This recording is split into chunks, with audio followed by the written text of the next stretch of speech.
Bonjour à tous et bienvenue sur ma vidéo consacrée sur le sommeil. Alors, lors de cette vidéo, je vais vous présenter un petit peu comment fonctionne le sommeil, qu'est-ce qui se passe dans notre corps et dans notre cerveau. Et dans une seconde phase, je vais vous exprimer quelle intervention a la sophrologie par rapport à des pathologies somatiques ou à des troubles du moins qui viennent perturber le sommeil. Alors, dans un premier temps, le sommeil, ce qu'il faut savoir, c'est que ça représente un tiers de notre existence. C'est un moment essentiel car il est profondément réparateur. Il n'y a pas de bonne santé possible sur le long terme sans un sommeil suffisant. Il est fondé sur la succession de cycles dont la nature et l'enchaînement permettent à l'organisme de se restaurer et de conserver un équilibre. Donc, le sommeil va bien évidemment dépendre des gens. Il y a des personnes qui auront besoin de plus de sommeil, d'autres moins. Ça, voilà, ça va vraiment dépendre de l'individu, de sa capacité de récupération. Alors, comme je le disais, hein, dormir est une nécessité pour plusieurs raisons. Je dirais d'abord pour permettre à l'organisme de se réparer des désordres ou des agressions occasionnées au cours de la journée. Donc là, on va dans tout ce qui va être plus corporel. Par exemple, je sais pas, on a une journée très physique, bah, le sommeil il va permettre aux muscles de se relâcher. Par le fait qu'ils se relâchent, hein, ils éliminent en fait ce qu'on appelle l'acide lactique qui est accumulé au fur et à mesure de l'effort. On retrouve également un relâchement des cellules, le cerveau il tourne moins vite, le cœur tourne moins vite, donc ça permet vraiment au corps de se restructurer et de se ressourcer. Au même titre que lorsqu'on est blessé ou lorsqu'on est malade, le sommeil c'est ce qui va permettre de réparer entre guillemets ce qui ne va pas dans le corps. D'un point de vue psychologique, hein, ça va permettre au cerveau de digérer les événements de la journée. Donc, c'est un mécanisme encore mal connu car il touche à la partie organique de l'inconscient, euh, tel un événement qui nous a marqué, hein, qui conditionne ou qui modifie notre comportement, telle une image qui a marqué l'esprit.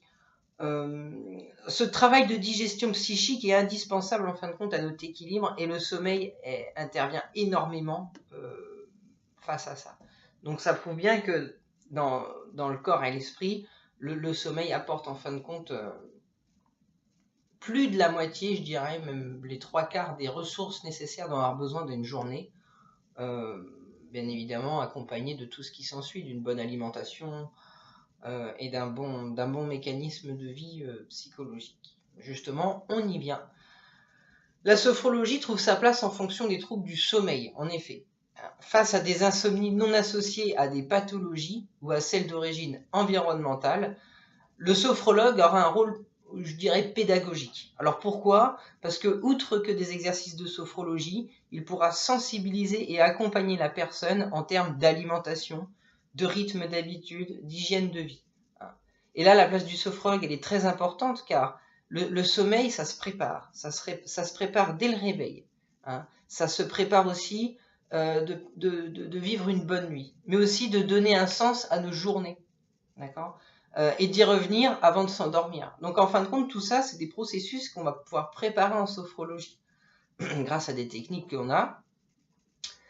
On va pouvoir également faire face à des insomnies dites organiques, où la sophrologie va permettre notamment d'acquérir des techniques pour gérer les douleurs et retrouver le sommeil. Donc ce qu'il faut savoir, c'est que le sommeil aussi peut être lié à des, comme je l'ai dit tout à l'heure, à des processus plus corporels qui viennent impacter le sommeil. Et là, on va également pouvoir y intervenir en sophrologie.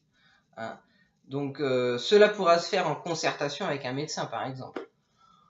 L'accompagnement en sophrologie, il englobe vraiment toute cette partie. Enfin, faire face à des insomnies d'origine psychologique, les séances auront pour objectif une meilleure gestion des émotions, comme l'anxiété, la difficulté à lâcher prise, la colère, etc. En l'espèce, il s'agira pour la personne insomniaque d'apprendre à ne plus être victime de ses émotions, mais de s'accompagner dans ses émotions. C'est vraiment le rôle primaire que va avoir la sophrologie par rapport au sommeil.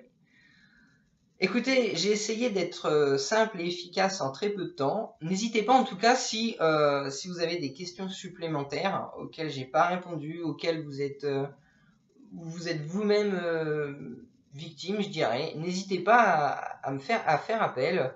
aussi bien par mon numéro de téléphone, ma page Facebook, et je tâcherai de vous répondre avec plus de précision par rapport à vos besoins. Je vous souhaite une agréable journée. À bientôt.